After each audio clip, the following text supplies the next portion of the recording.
trees.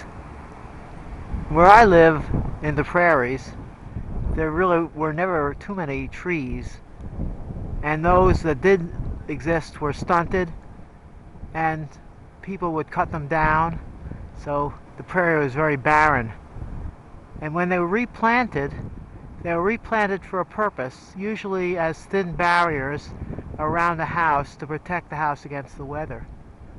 This left long strings of very small, thin lines of trees which served as a kind of linear miniature forest. And throughout our neighborhood and where I live now, vestiges of these little microforests are still visible. We live in Winnipeg, which is the eastern part of the Canadian prairie, the northern prairie. The boreal forest, pine forest, which goes through all the way to the tundra, is about 100 miles north. So we still have broadleaf forests here, and but you see they're little clumps of trees, usually planted, and on the outside and in the winter they're transparent and don't look like forests. But as you get close to them, many of the characteristics and feelings of the woods still exist.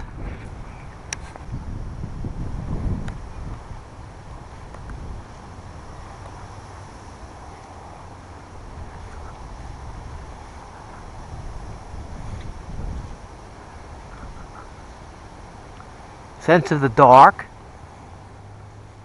sense of the inside, the enclosed, even though you can actually see the light from the other side of it. Within this forest are pathways where kids play. Occasionally I've seen places where people sleep within feet of the surrounding sidewalk.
Parcels of forest, or little forests, miniature forests, are shaved off increasingly every year to make room for subdivisions, and we're losing in our neighborhood all of this green space.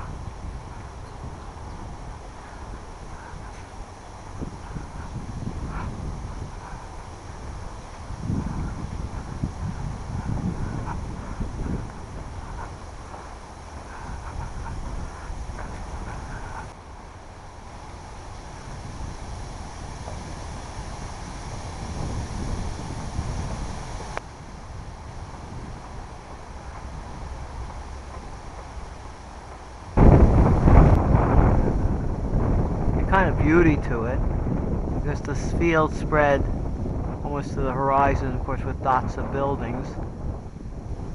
But the woods give it a sense of the wild, even when the forests are just corridors of trees, a few feet thick.